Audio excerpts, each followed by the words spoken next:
Saludos, muy buenas tardes. Le damos una cordial bienvenida a nuestro segundo ABESA Live. El día de hoy nos entusiasma poder conversar desde este segundo ABESA Live acerca de la sexualidad, acerca del consentimiento en la adolescencia. Y es un tema que nos llama a conversarlo, a debatirlo, a promoverlo, motivado a las unas situaciones que hemos tenido de divulgación por redes sociales que tiene que ver con el abuso sexual. Entendiendo que el abuso sexual y la violencia que sufren los cuerpos de niñas, niñas, adolescentes, tiene que ver con unas consecuencias de no abordar tempranamente un tema como el ejercicio de la sexualidad. Y por eso el día de hoy queríamos conversar un poco acerca de la sexualidad, no vista desde un punto de vista que sea moralizante, patológico, ajeno, que se victimice, que sea restringido. La sexualidad vista desde un punto de vista placentero, un ejercicio que debe ser responsable, atendido, que debe ser acompañado. Y por eso el día de hoy nos complace mucho desde este ABESA contar con nuestra querida coordinadora de la Asociación Venezolana para una Educación Sexual Alternativa, nuestra querida Magdimar León. ¿Cómo estás, Magdimar? Hola, Satia, gracias por tu presentación. Y bueno, sí, este tema es súper importante y el tema de la sexualidad es el centro de trabajo de ABESA. ABESA, como tú acabas de decir, ABESA es Asociación Venezolana para una Educación Sexual Alternativa. Y yo quiero comenzar por ahí. ¿Por qué la organización habla de una educación sexual alternativa? Bueno, partimos del análisis, de la evaluación, de que lamentablemente en la sociedad tenemos una visión o una educación sexual problematizada, una educación sexual genitalizada, que no nos, digamos, no considera todas las dimensiones de la sexualidad, esta sexualidad moralista, biologicista, que solo ve una parte o una dimensión de la sexualidad y no ve todo el conjunto de elementos que tienen que ver con ella. Entonces, nuestra propuesta de ABESA es alternativa a esa educación sexual problematizada, genitalizada, degradada, que nos ha traído, bueno, y nos sigue trayendo muchísimos problemas en la sociedad, entre los que encontramos el problema de la violencia sexual, ¿verdad? Los abusos sexuales derivan de esta visión inequitativa del hombre y la mujer, que la sexualidad de la mujer es una y la sexualidad del hombre es otra. Digamos que la sexualidad de la mujer casi que se circunscribe no tanto ni siquiera a la sexualidad, sino a la reproducción única y exclusivamente.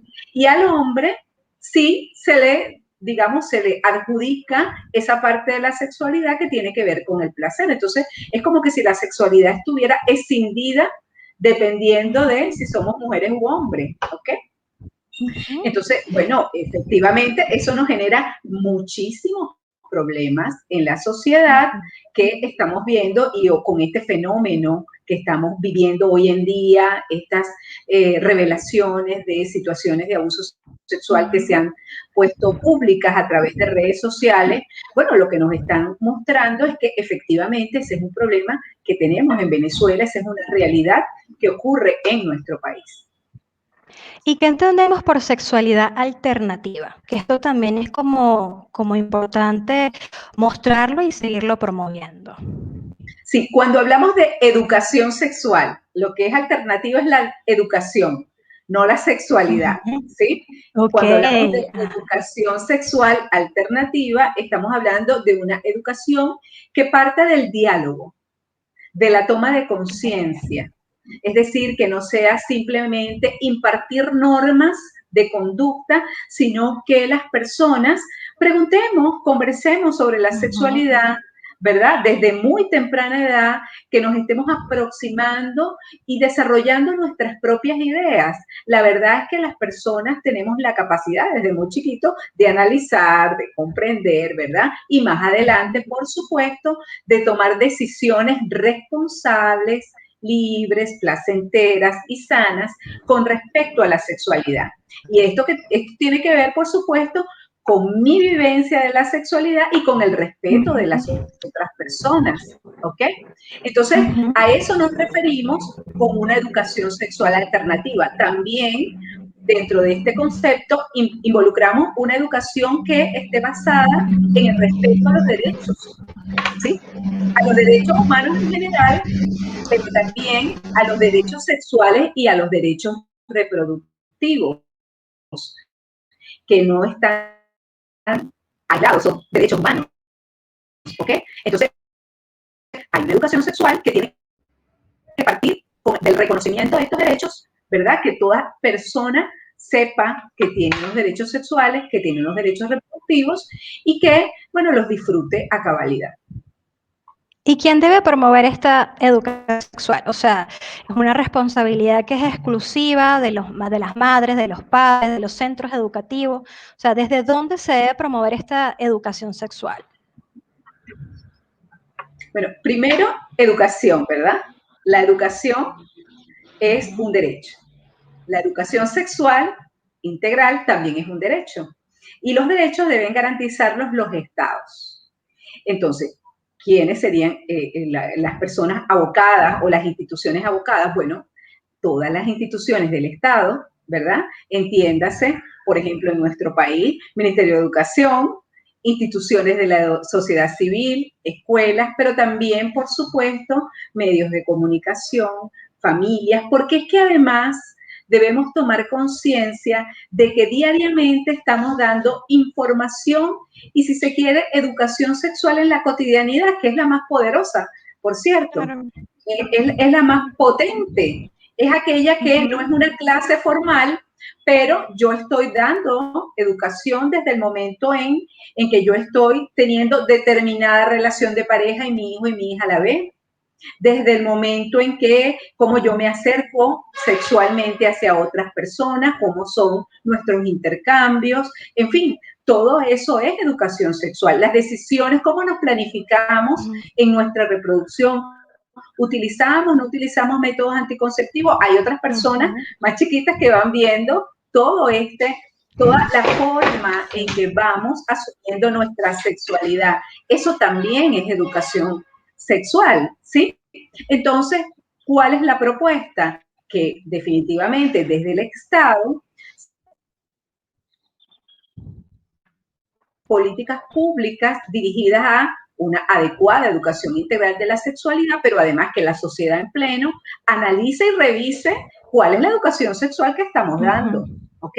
Que seamos responsables sexualmente, no solo con mi vida, ¿verdad? Con mi cuerpo o el de mi pareja, sino además con la educación sexual que yo estoy transmitiendo a todo mi entorno.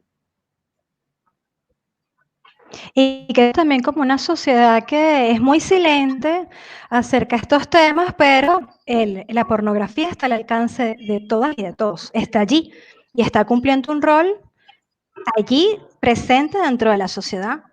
Todo lo que tiene que Sí, ver la erotización que tenemos en la sociedad muy presente. Entonces, se esquiva un tema, omitimos hablar la sexualidad, hasta ahí las redes sociales, no hay una intención desde los adolescentes buscar directamente esta información, siempre está así. O sea, tienes un contenido erótico allí siempre presente dentro de las redes sociales. Así es. Y lamentablemente, Entonces, ante el vacío, fíjate, ante el vacío de una educación sexual, digamos, apropiada, que sea basada en el diálogo, pues las personas buscan información y la pornografía está siendo una fuente de educación sexual hoy día muy poderosa y muy importante, y hay que reconocer entonces el daño, ¿verdad? Las consecuencias negativas que esta educación, que está a la mano, y ahora cada vez más con la pandemia, que ha habido un aumento de todo el uso de la tecnología, ¿qué es lo que estamos consumiendo? ¿Qué es lo que las adolescentes, los adolescentes, y más chiquitos, púberes, niños, niñas, y no solamente los jovencitos, porque también entonces las personas adultas, ¿verdad? Hombres adultos consumen este tipo de productos, mujeres también, pues vamos a estar claros que esto no es solamente un producto de consumo masculino, pero fundamentalmente es una industria en torno al placer sexual masculino. Entonces, eso nos va diciendo también qué es lo que tenemos como sociedad, ¿verdad? Cómo es que estamos analizando esto de la sexualidad y cómo la estamos reproduciendo. Y la estamos reproduciendo problematizada.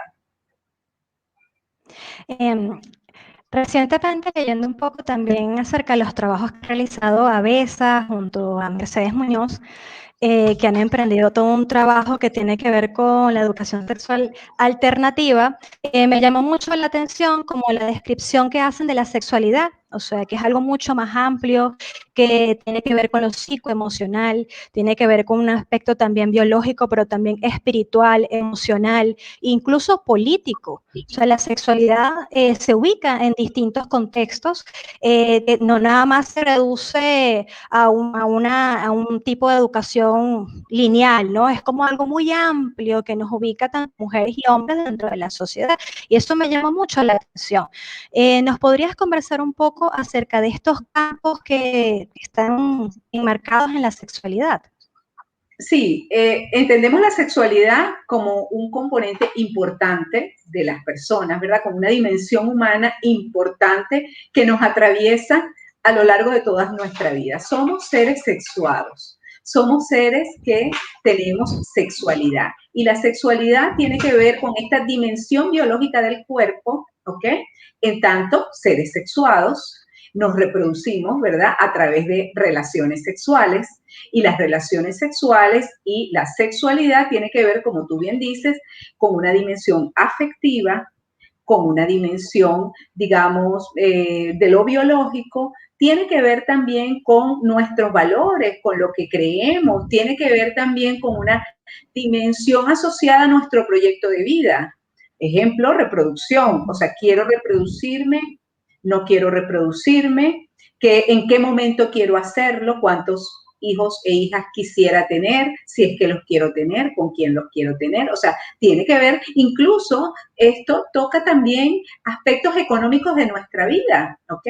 Traer un niño o una niña al mundo implica una inversión de recursos económicos, alimentación, salud, etcétera, ¿no? Es decir, que la sexualidad tiene que ver con nuestro proyecto de vida y con los que somos. Además, pensamos también que si bien hay unas dimensiones biológicas de la sexualidad tiene que ver con una construcción, es decir, cómo yo me identifico con mi sexualidad, cómo yo construyo mi sexualidad. La sexualidad no es única y la misma a lo largo de toda la vida. Por ejemplo, mi sexualidad a los 5 años no es la misma que a los 15 años, que a los 30 años, que a los 50 años o que a los 80 años, ¿ok? Porque hay muchos momentos de vida, muchas experiencias,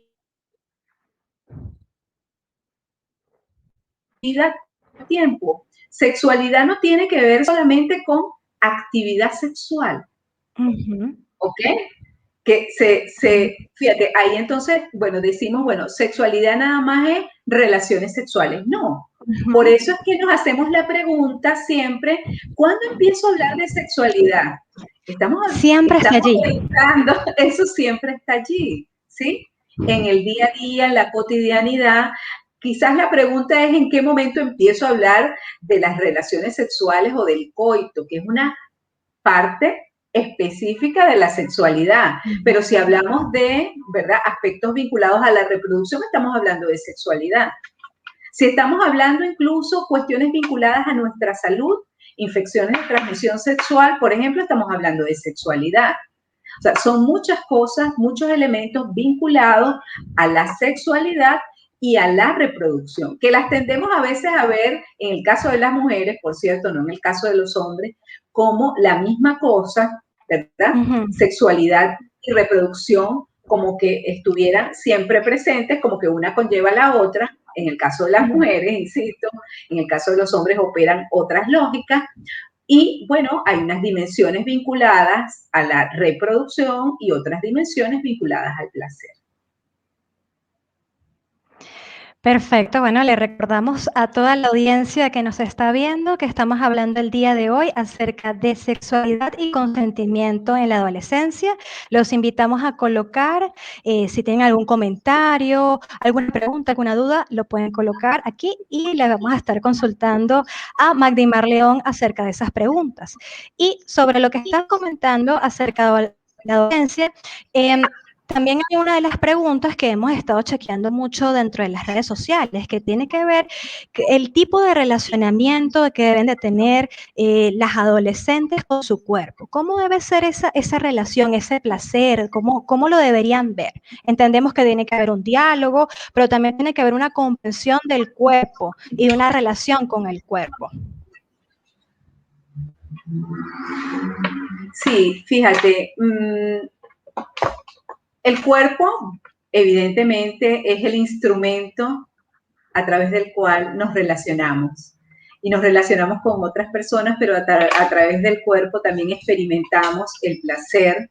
Y hay muchos elementos en el cuerpo de las mujeres que lamentablemente por razones culturales se nos ha dado la instrucción de que no nos apropiemos del mismo. Las mujeres muchas veces tenemos una mala imagen de nuestro cuerpo, pensamos que, por ejemplo, mis senos no son los más hermosos, o no conozco mi vulva, o no conozco mi vagina, o tengo, no sé, una mala experiencia con mi menstruación, siento que eso es un fastidio, que broma que yo tengo que menstruar mensualmente. Es decir, comenzamos a tener una visión negativa de nosotras mismas y esto muy de la mano con esas construcciones culturales y estereotipos sociales de lo que debe ser el ideal, como si hubiera algo como el ideal del cuerpo de las mujeres, sin un reconocimiento cabal de la hermosura de todos los cuerpos y de la diversidad de todos los cuerpos. No podemos tener todas, bueno, así como no tenemos los mismos ojos, el mismo cabello, ni la misma nariz, ni la misma boca, bueno, del mismo modo, no tenemos los mismos senos, no tenemos las mismas caderas, no tenemos los mismos labios vaginales, no tenemos exactamente la misma forma de nuestras, en fin, todo es distinto y todo tiene su valor. Entonces, reapropiarnos de nuestro cuerpo, aceptar nuestro cuerpo es un trabajo muy importante para nosotras las mujeres, dado que el mandato cultural ha sido más bien rechazarlo y ajustar nuestro cuerpo y nuestra experiencia a un modelo preestablecido. Y eso es, bueno, prácticamente es una dictadura, ¿verdad? Es una tiranía sobre los cuerpos de las mujeres. Y desde muchos, digamos, procedimientos, por ejemplo, desde el sector salud, también se nos da un mensaje de que, bueno, hay un otro que es quien es experto o experta que nos va a decir cómo debemos experimentar nuestro cuerpo. Esto, por ejemplo, en el embarazo, en los partos, se nos da un mensaje así como que nosotras no sabemos nada. Y realmente sí tenemos vivencias, tenemos sensaciones, tenemos experiencias y yo creo que se trata de apropiarnos de todo este saber, de toda esta información que definitivamente estamos experimentando y eso nos ayudaría, por cierto, a identificar problemas en diversas áreas de nuestra salud y de nuestra salud sexual y también nos ayudaría a tomar decisiones incluso con respecto a nuestra reproducción. Y tomar en cuenta también mucho lo que dicen las y los adolescentes, o sea, tienen una opinión. Hay que tomarla en cuenta, hay que escucharlos, hay que acompañarlo, porque también pasa mucho con toda esta situación del abuso sexual y de la violencia, de que ha sobresalido que no me van a escuchar los adultos no me creen.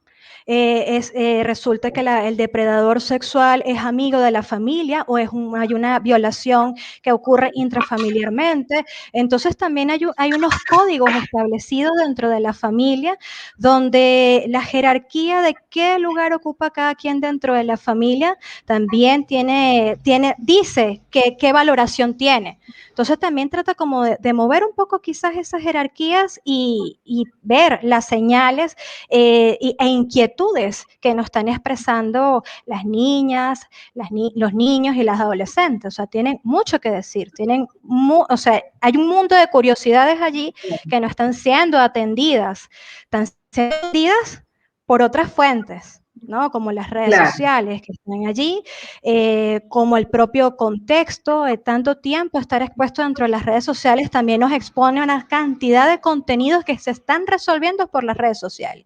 Y es que en sí mismo el problema no es la red. O sea, el problema en sí mismo es el vacío de acompañamiento acerca de la información que está allí en la red, ¿no? Claro, claro, ¿qué hacemos con esa información que nos está llegando? O sea, y claro, hay además informaciones dispares.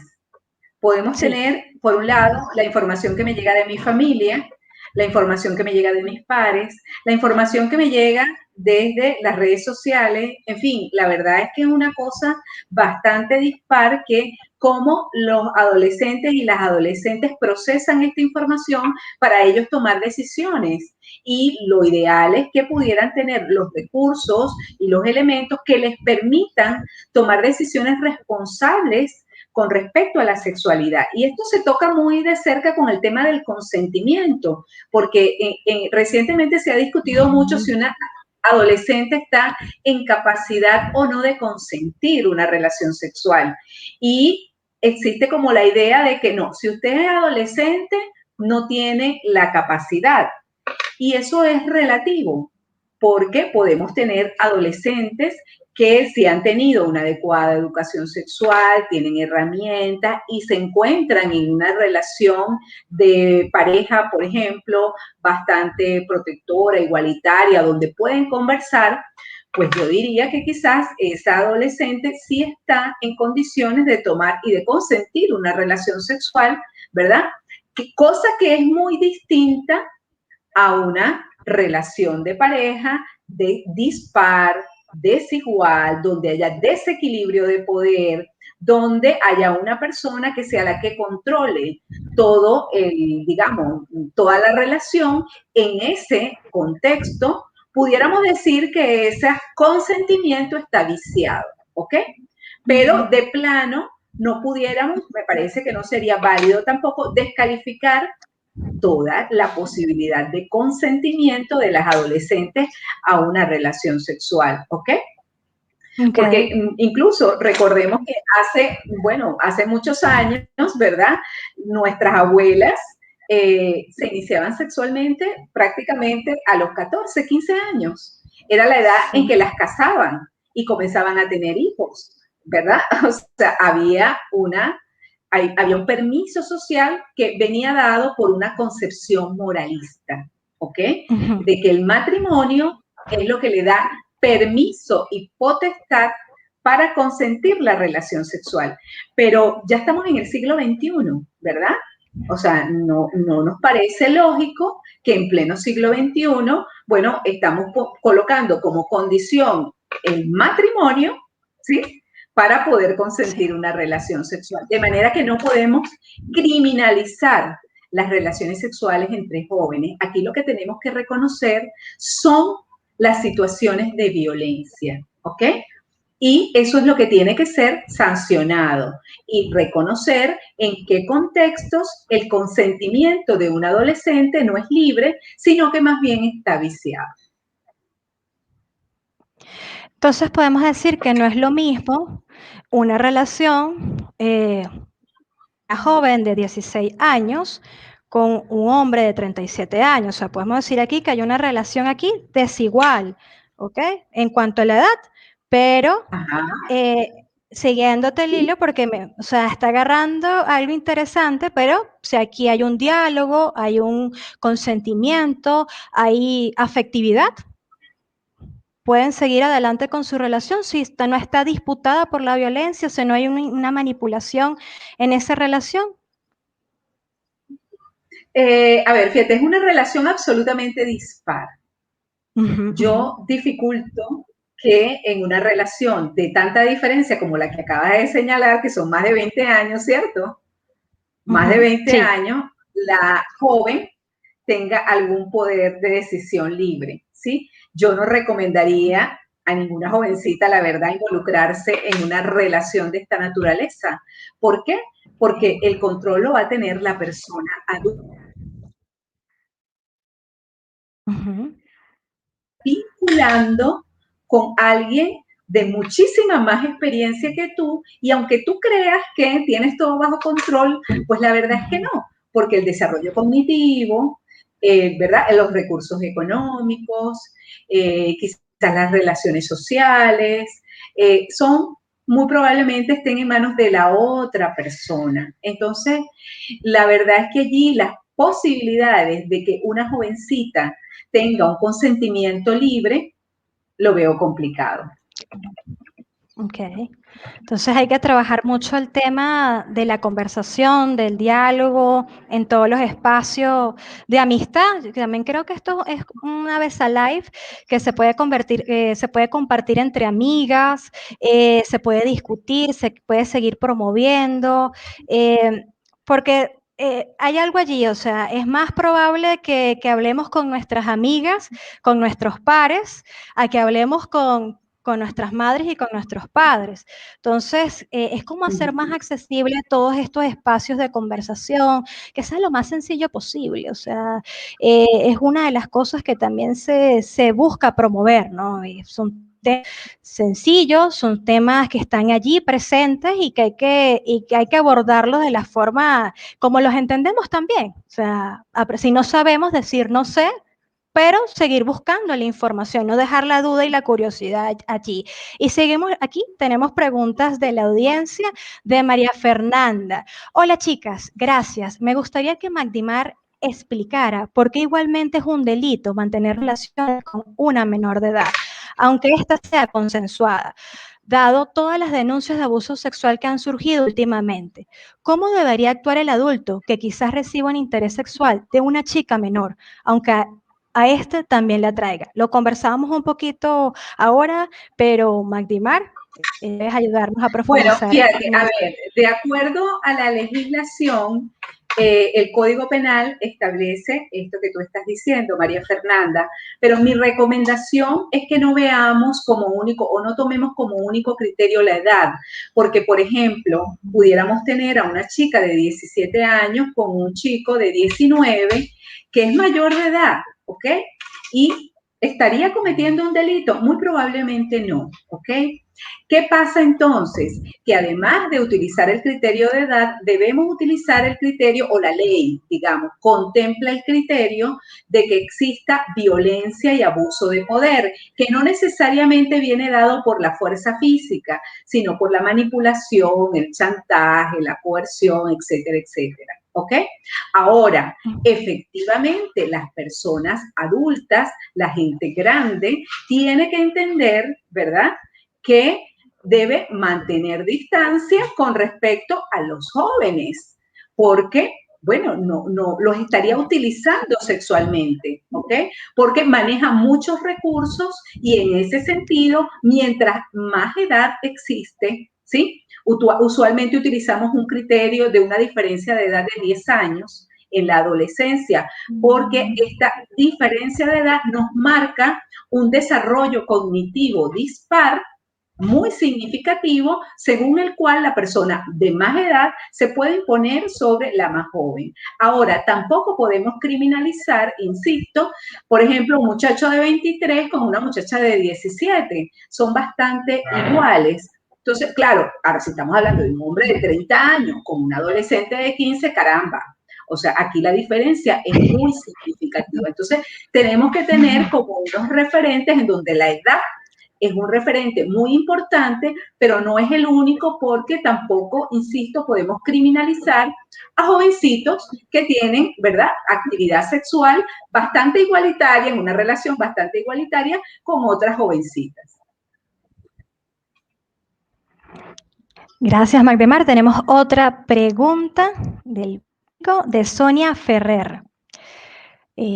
Desapareció la pregunta, vamos a esperar que salga nuevamente, allá está. En el desarrollo del adolescente, la percepción del cuerpo tiene un importante impacto en la formación de su autoestima, ya que ellos comienzan a compararse con sus grupos afectando su estabilidad emocional. Por ello, los estereotipos son negativos para estos grupos.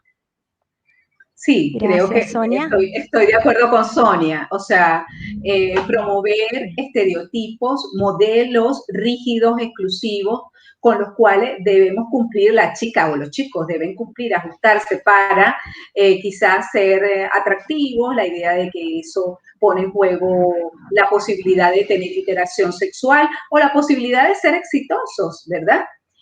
Realmente es un muy mal mensaje para nuestra población adolescente. Debemos entender, insisto, que nuestros cuerpos son diversos, que todas las personas, justo eso es lo que nos caracteriza como seres humanos, que somos diferentes y que pese a esas diferencias tenemos el mismo valor. Gracias, Magdimar. Bueno, ya estamos llegando al final de este segundo Besa Live. Recordemos que cada 15 días, los martes a las 6 de la tarde, vamos a estar conversando de distintos temas. Este mes se lo vamos a dedicar a la salud sexual y vamos a tener muchos temas de interés donde nos gustaría que comenten también qué otros temas les gustaría que abordemos, más preguntas, más dudas, a dónde acudir. Pueden seguir colocando sus opiniones acá y con gusto le vamos a estar respondiendo por nuestras redes sociales. Nos gustaría mucho, Magdimar, que nos deje un mensaje de despedida. Bueno, la verdad es que muchísimas gracias por acompañarnos en este espacio.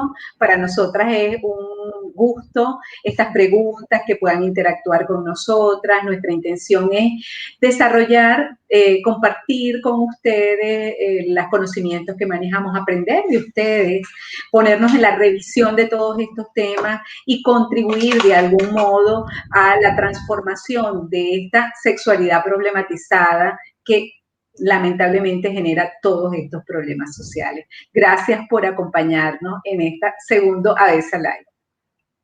Sí, recordamos nuestras redes sociales. Tenemos Twitter, @avesa, _ONG, Venezuela. Aquí también tenemos el cintillo donde lo pueden tomar en cuenta. Tenemos Facebook, por donde estamos saliendo transmitido, Avesa ONG. También contamos con Instagram, Avesa ONG. Y también les recordamos las líneas de atención. También contamos con un teléfono local que es 0212-414-5114. Y también tenemos un servicio de información automatizada que funciona a través de WhatsApp. Estuvimos conversando en Avesa Live acerca de Yo Estoy Informada Jay, los invitamos a que lo vean y pueden ponerse en contacto por mensajería de WhatsApp con Jay a través del 0424-166-2220. También queremos estrecharle una gran invitación que tenemos para seguir profundizando acerca de estos temas, como es el foro de abuso sexual, lo que la escuela puede y debe saber, que va a ser este jueves 6 de mayo a las 7 de la noche y 8 p.m. Debajo de este video le vamos a colocar los enlaces para que se puedan registrar y puedan participar. Sinceramente ha sido un placer que podamos seguir haciendo abordajes de estos temas de la sexualidad, que lo podamos hacer desde un lugar de confianza, que podamos poco a poco esos problemas se convierten en soluciones y que podamos confiar en lo que dicen las niñas, niños y adolescentes. Hay que escucharlas, hay que estar más cercanos allí, generar más cercanía acerca de estas dudas que tienen, que capaz todo es mucho más sencillo a veces de lo complejo que le hacemos y llamar las cosas por su nombre. Eso es algo que es fundamental. Muchas gracias por esta tarde y seguimos en contacto. Nos vemos dentro de 15 días, no lo olviden. Gracias, Magdimar. Gracias por la Gracias. oportunidad. Por supuesto, gracias en los controles técnicos a Jennifer Córdoba. Cada Ajá. vez maravillosa. Gracias, Jennifer. Hasta luego.